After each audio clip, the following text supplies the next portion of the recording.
भाई आवाज आनी चाहिए। बाबा साहब, बाबा साहब।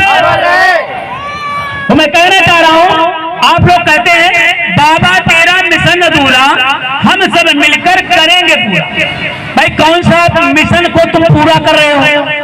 जब बाबा साहब उस समय जब अकेले थे, उन्होंने कितना संघर्ष करके इस संविधान को निर्माण किया, आपको आरक्षण दिया, आपको व्यवस्था दी कुर्सी की, और आपकी कुर्सी छीनी जाती। अभी एक बताते हैं कि मैं सबसे बड़ा पिछड़ा वर्ग का मसीहा हूं।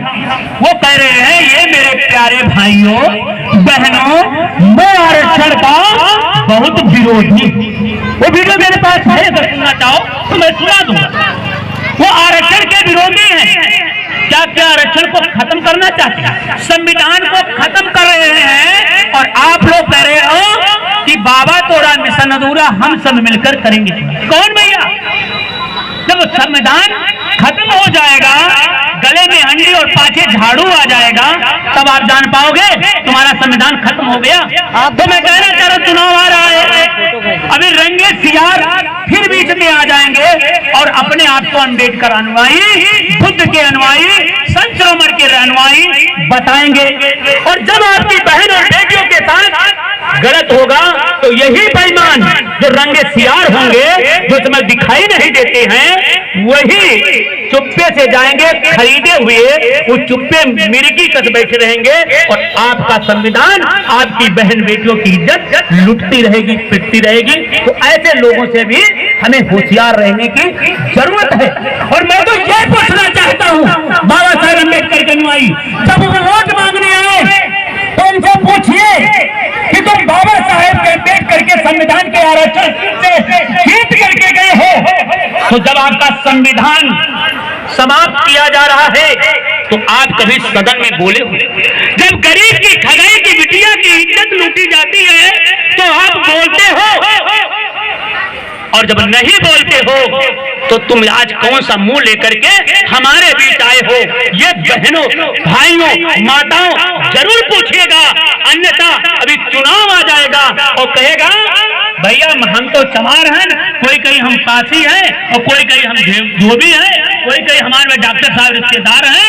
इस तरीके से नात जोड़ करके आपकी अमूल्य वोट ले जाएगा। बाबा साहेब अम्बेडकर ने कहा था कि आपकी वोट अमूल्य है और वोट का कोई कीमत नहीं है, इसलिए भाइयों बहनों अपनी वोट को मत बेचना। इसी के साथ मैं अपनी बारी विराम करता हूँ। सभी से निवेदन करना चाहता हूँ कि आप लोग दो संकल्प लें कि आज से मैं जाति विरोधी हूँ। मैंने आज के बाद कोई जाति नहीं रखेंगे। आज के बाद मैं किसी भी व्यवस्था को, पत्थर पूजा से लेकर के उनकी कोई भी व्यवस्था को अंगीकार नहीं करूंगा। तीसरी बात है, 14 अप्रैल प्रकाश महोत्सव करेंगे, वहां जाएंगे गांव के अम्बेडकर पार्कों में, बुद्ध पार्कों में, बौद्ध विहारों में।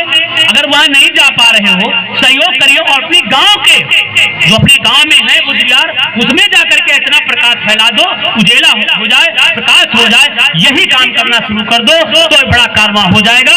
दोस्तों मैं कहना चाह रहा हूं और आपसे निवेदन है कि 14 अप्रैल को अधिक से अधिक संख्या में पहुंचे। जिस पर्चा बटा हुआ है देखिए, उसमें गूगल पे और फोन पे नंबर है। जो सज्जन जितनी श्रद्धा हो, 1 रुपए से 10 रुपए तक जितनी श्रद्धा हो वो उसमें दे सकता है, या आपके गांव जब निमंत्रण पहुंचे तब दे सकता है। हमारे भाई मनीराम जी, गौतम जी, अन्य भी गांव का लोग पहुंच रहे हैं। इसलिए मैं चाहता हूं कि इस कारवां को आगे बढ़ाए। ये राजेश सिद्धार्थ का नहीं है, ये डॉक्टर जगजीवन राम का नहीं है, ये पंडित प्रदीप पासी का नहीं है, ये अभय प्रताप त्यागी का नहीं है, ये शैलेंद्र कुमार का नहीं है, ये सोनम गौतम का नहीं है। ये भाई हर बहन भाई का है जो संविधान और बाबा साहब के प्रति आस्था रखते हैं, उनके लिए है। और बाबा साहब ने कहा था कि प्रिय भाइयों बहनों माताओं, अगर एक रोटी है तो उसका एक टुकड़ा अपने बच्चों को, थोड़ा अंश समाज के आगे के लिए खर्च करो, अन्यथा ये बेईमान चमन बेच लेंगे, गंगन बेच लेंगे, चमन बेच लेंगे, गंगन बेच लेंगे। और अगर बहुजन समाज के लोग चुप रहे तो एक दिन तुम्हारा संविधान को नीलाम कर देंगे। इसी के साथ अपनी बारी विराम करता हूँ। जय भीम, जय भारत, नमो बुद्धाय, जय संविधान। जब तक संत रविदास, देखिए कितना पाखंड को हर जगह पर जकड़ दिया। जानते हो संत रविदास की क्या कहानी लिखी है? लिखा है कि संत रविदास जी पूर्व जन्म में, किताब में, उनकी किताब में लिखा है, हमने पढ़ा कि पूर्व जन्म में संत रविदास एक ब्राह्मण थे और ब्राह्मण ने एक बनिया घर पे राशन ले आए। क्या ले? राशन। और राशन वो कहाँ का था? किसी शूद्र के घर का था। और जो वो राशन लिया है वो बेचारा बनिया घर के लिया ब्राह्मण, तो फिर खाना बना, और खाना बना तो सालिग्राम पत्थर को खिलाने गए तो सालिग्राम खाए नहीं, भोग नहीं किए। तो पूछा, हे महाराज तुम इतने दिन से हम नहीं चाहे बनाना, तुम तो खुद खा लेता हो, आज कहे नहीं खाओ। तो उन्होंने पूछा कि इसलिए नहीं, जो ब्राह्मण है, जो रघुआ चमार है, रघुआ जो ब्राह्मण है रघु, ये रघु ब्राह्मण है, ये जा करके फलानी बनिया की दुकान से राशन ले आया है और राशन ये फला शूद्र के घर का है, इसलिए खाना बन गया है और हम इसलिए नहीं खाएंगे, अपवित्र हो गए। तो उन्होंने कहा फिर साहब मुक्ति कैसे मेरी? कहीं जाइए, इसको शराब दीजिए और ये ब्राह्मण मर जाए और कुछ जन्म में ये रैदास बने, और रैदास जब बने तो रघुआ चमार के घर में, रघुआ चमार के घर में जन्म हो, और रघुआ चमार के घर में जन्म होगा तो संत रविदास रघुआ चमार के घर में जन्म हुआ। देखिए कितना पाखंड लपेट दिया। वो अपनी बात को बड़ी बारीकी से लपेटते, बड़ी दूर से लपेटते। कहा कि रघुआ के घर में पैदा हो गए संत रविदास जी, और जब रविदास जी खाना नहीं खाए तो उनकी माँ बच्चे को लेकर के किसके पास? उनके गुरु जी के महाराज के पास आए, किसी नाम नहीं लेंगे, उनके पास लेके कहा महाराज ये बच्चा खाता नहीं है। तो उनको उपदेश दिया कि जाओ बच्चा खाओ, नहीं मर्जी हो और अच्छी बात है खाना खा लो। उन्होंने तब खाना खाना शुरू किया। ऐसे पाखंडियों ने, और वो राम नाम का जाप देना।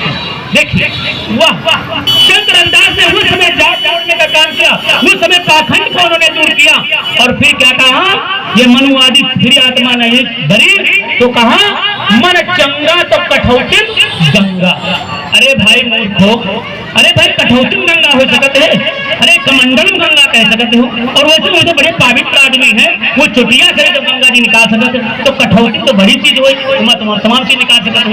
इसलिए ऐसे पाखंड से आप लोग दूर रहे। दोस्तों मैं बताना चाहूंगा, हम समाज के लोग आज भी देखता हूँ अयोध्या में लोग जा रहे हैं, दंडवत प्रणाम कर रहे हैं। मैं पूछना चाहता हूँ, आपको संविधान से मिला है कि उस मंदिर से? आपको संविधान नहीं होता, जब संविधान नहीं था जरा उस समाज के लोगों से पूछ लो, दूसरे के गोबर उठाते उठाते सांझ हो जाती थी, और इतना नहीं भर पेट भोजन नहीं मिलता था, खेती बाड़ी तुम्हारे पास नहीं थी, गांव के दक्षिण बसाए जाते थे। जब संविधान नहीं था, जब संविधान बना तो बाबा साहब ने कहा, जिस समय संविधान को पेश किया उस दिन कहा कि पहले राजा रानी की पेट से पैदा होता है, आज से मेरा संविधान लागू हो गया है, अब राजा की रानी के पेट से नहीं पैदा होगा, अब हमारा लोही के पेट से पैदा होगा। तो दोस्तों जानते हो, राजा की वोट और एक गरीब की वोट बराबर वोट का अधिकार दिया वो बाबा साहब की। आज जो कुर्सी मिली है वो बाबा साहब की बदौलत से मिली है, और आपको जो हुकूमत मिली है वो बाबा साहब की मिली है। इसलिए मैं सज्जनों आपसे निवेदन करना चाहता हूँ कि बाबा साहब को मानो, बाबा साहब को जानो। अगर जानते हो और मानते हो तो कृपया एक बार गुलामी छोड़ दो, निश्चित रूप से आपका विकास होगा, समाज का विकास होगा। दोस्तों एक बड़ी सूचना है देना है, हमारे बीच में भाई बहुत साथी मिल करके संकल्प, हमारे समाज को बड़ी आदत लगी है ना, अगर वो अगर अभी देखा कि कनपटा वाले बाल कटाव लगे तो सब कटाव तो लाभ हम नहीं देखेंगे।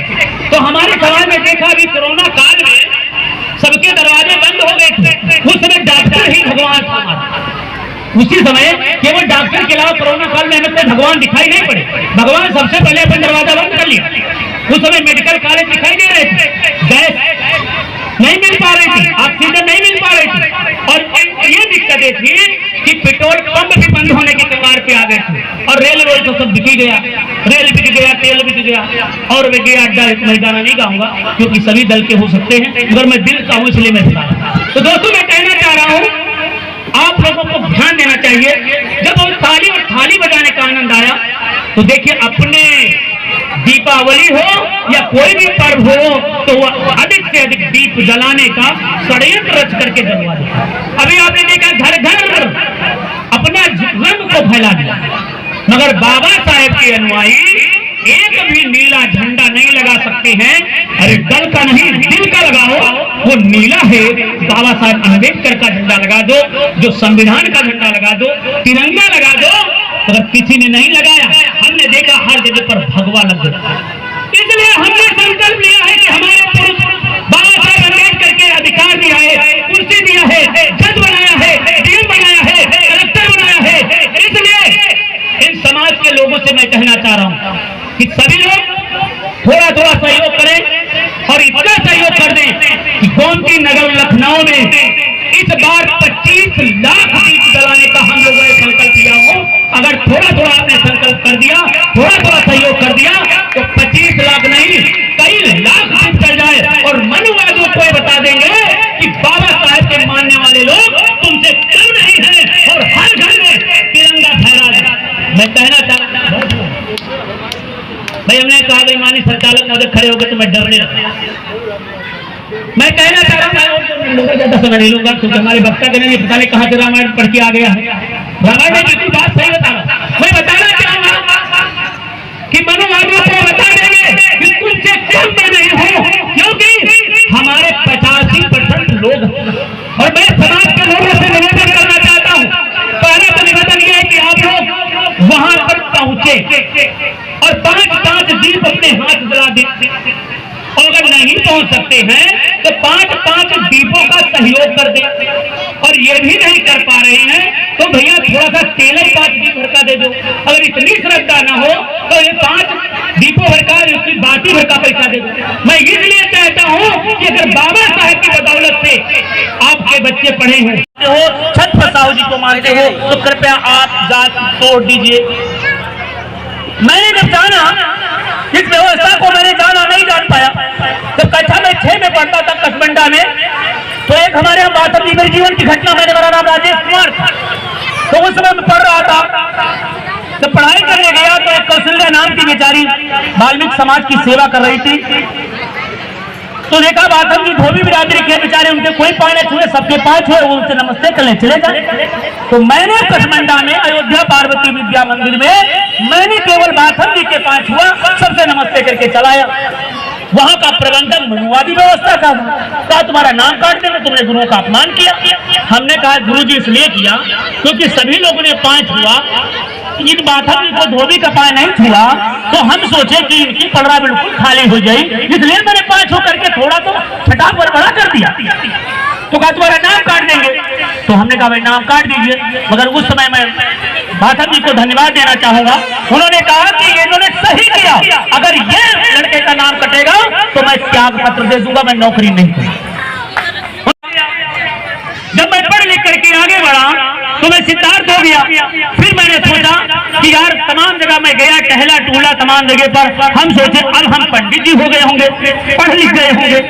तो जब हमने देखा ज्ञान प्राप्त हुआ तो मुझे लगा कि ये ब्रह्म पंडित देने का प्रमाण पत्र कोई देता नहीं है, हम गुलामी का एहसास करते हैं। कैसे एहसास करते हैं? एक बार एक व्यापारी था, वो जाता था, उसके पास घोड़े थे। तो पूछा भाई, व्यापारी से गया उस शहर में और कहा भाई इतने हमारे 100 घोड़े हैं, सब खच्चरों में माल भरा हुआ है, तो कुछ बंदर जरा बांधने का रस्सी दे दो। तो 100 घोड़े थे, 99 रस्सियां थी। तो पूछा यार एक मेरा जो घोड़ा है ये बांधने के रह जाएगा। कहा तुम गलत समझते हो, जाओ उसको धोखे से ऐसे लपेटो, जा करके बांधने नौटंकी बनाओ, खूंटा गाड़ो और आराम से बांध दो और बन जाएगा। कहा रस्सी से बांध कैसे गए? कहा जाओ तो फेरो तो गया, जूठू मुठू